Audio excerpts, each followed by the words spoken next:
first thing I did there was jumped right into it, right? The temptation with YouTube is always to be like, hey, I'm Ryan and I have a YouTube channel called Fortnine and we've been doing it for 6 years and we have many subscribers and blah, blah, blah. That's very boring, right? If you came here, you know what the talk is about already. I mean, it doesn't matter who I am, so you might as well jump right into it. We've all watched videos, you know, how to use a clutch. You click on it and the guy's like, hey, you know, I'm going to my uncle's today and he's a mechanic and he taught me how to use a bike. And the first step is to get yourself a bike. Everyone knows all that. They know the first step's a bike. They know what the video's about if they've clicked it. So you just dive right into it. But now I've broken my own rules. Okay, we can get into it. First rule to succeed on YouTube is to know your goal. Let's say that the ABR festival wants to make a video to bring more people here, to sell more tickets to the festival, right? So they might do something like, okay, we'll make a video, 10 reasons the ABR festival is fantastic.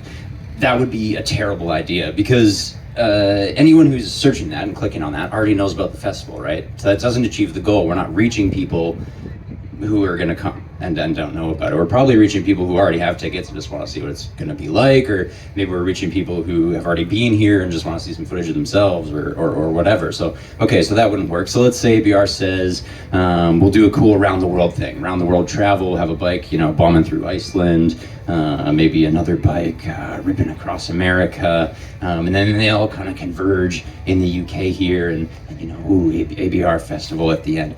That also wouldn't work great because now we're reaching an audience that's the entire world, right? And most people aren't coming here from Iceland or America, so also not fantastic. So okay, know our goal. What are we trying to achieve? We're trying to bring people here from the UK. So maybe we make a video like when it is and isn't legal to ride green lanes, right? That would, you know, it's a useful topic. It's a searchable topic. We're probably going to reach people who are adventure motorcyclists in the UK, maybe new to the sport, and we can teach them something that they actually want to know. And at the end, we say, hey, if you want to ride definitely legal green lanes, then come to the festival. We've got a 20-kilometer route, and you can do it here. So we have our little shout at the end. That would be, I think, a successful video based on the goal that they want to achieve, because we're finding bikers who are in the UK, don't necessarily know about the event, and we're telling them about it. So we're hitting our audience there. So know your goal. First rule is succeed on YouTube. Second one is know your wheelhouse. So the best content comes when you are the special person to deliver that type of content. Nothing is unique on YouTube. It seems really interesting to make a video going around a racetrack really fast, or I don't know, bombing across Africa. That seems really cool, and it is really cool to us personally. But nothing is cool to the internet, right? There's 6,000 videos uploaded to YouTube every minute, right? So whatever you put up there, there's tons of videos going around the world. There's tons of videos people going really fast. Unless you're a racer who's really good at going really fast, and that's your wheelhouse. But if you're not, then you know, this is probably not the right type of video for you to make, even though it seems interesting. So you got to know your wheelhouse. If you're a pilot, you'd probably make a great video about a pre-ride checklist, right? If you're a poet, you'd probably make a fantastic 30-second vignette bike review. We're all different, and we all have things that we're good at. And whatever your specialty is, then that's the type of content that you're going to make best. My background's in physics, so you know, I could take this GS and try to ride really fast. Bad video, I'm not very fast. Rode with a Dakar guy yesterday, it was very humbling. So instead I would say, okay, let's not do that. Let's say, okay, debunking the biggest adventure myth, right? And we can talk about how people always say, oh, you want to stand up on the foot pegs because that moves your weight from the seat to the peg and that lowers your center of gravity, right? It's a common myth, but it's absolutely untrue. From a physics perspective, the center of gravity is just the average location of weight. So if you stand up, you're actually raising your body mass, you're raising your center of gravity. By all accounts, that should make everything handle worse.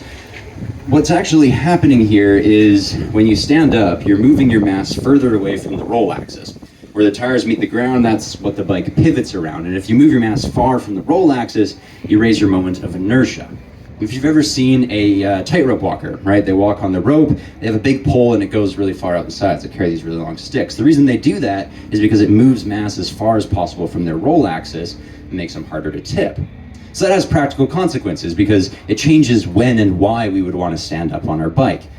That's the type of video I would make, right? Because this is in my wheelhouse. Physics is the thing I know, and so that's the type of videos that we do. So you know, your wheelhouse is all going to be different, and your goals are all going to be different. But when you know those two things, you can create content that's going to be successful and achieve what you want to achieve. So, okay, there's our second rule. Third rule, say less. So discretion, I think, is the better part of content. The temptation is always to try to not be wrong, to try to cover all your bases. You see a lot of videos out there where people are, we'll take the case of motorcycles, people are reviewing a bike, right? And they'll say, oh, you know, these shocks are really shit. They're so soft, but you know, maybe small, lighter riders, you know, they would like it. And the brakes are terrible. The bite, you know, the initial bite really sucks. But oh, maybe if you're off road, you know, that'd be a good thing. And I'm not bashing your bike. I know it's not necessarily true about that one. But they're trying to cover their ass all the time, right? So they're actually weakening what they're saying because they're giving you the point and the counterpoint. It's better to say less and just give the point, right? The fantastic thing about YouTube is that immediately after you make a video, you're gonna have a ton of people making all the counterpoints for you and bringing up all the shit that you left out. So you don't have to worry about saying everything. Don't give the whole spec sheet about a bike. Just whatever you find most interesting about it, say that thing and leave it to the audience to say all the other stuff. You'll end up with the sharpest sort of angle that way. And then take the case of the whole moment of inertia thing again. You could have gone on about how when you stand up, you're separating your mass from the bike because you can spring it on your knees. And so that has consequences for momentum. So when you go over a bump, the momentum that's imparted to the motorcycle doesn't necessarily impart to your body because you can bounce yourself. And so there's another reason and blah, blah, blah. But now the video is getting worse and worse and worse, right? Because I'm going on and I'm diluting my own point that I made, right? So saying less, discretion, I think is the third rule. So if you know your goal, what are you trying to achieve? Are we bringing people to a business in London, or are we trying to drive people to a website? Are we just trying to get the most views so we can make the most money off of Google AdSense? Those are all good goals, but they're all different. So know what you want to achieve, stick to the wheelhouse, make the content that you're the special person to make, and then say less. Just the thing, the really, really interesting thing, and leave it to everyone else to bring up the counterpoints, to argue with you, to say the things you forgot about. So those are the 3 rules to succeed on YouTube. Briefly, I'll talk about gear because it's practical. Gear doesn't really matter. When we started our channel, we had